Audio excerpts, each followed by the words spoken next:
প্রশাসনে যারা চাকরি করেন এটা শুধুমাত্র চাকরি মনে করি না, এটা একটা এবাদত, এটা বিশাল এবাদত।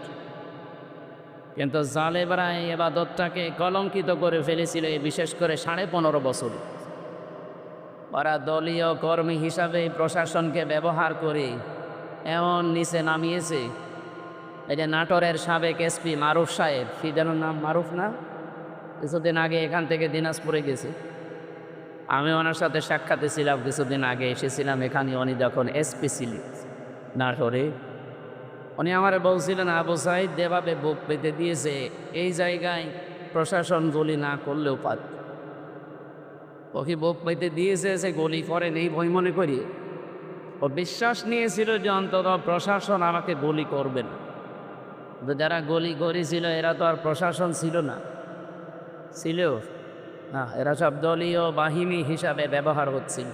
এই একটা জালেমা মহিলাকে টিকিয়ে রাখার জন্যে এদের পোশাকটা পর্যন্ত এখন জাতির কাছে কলঙ্কিত।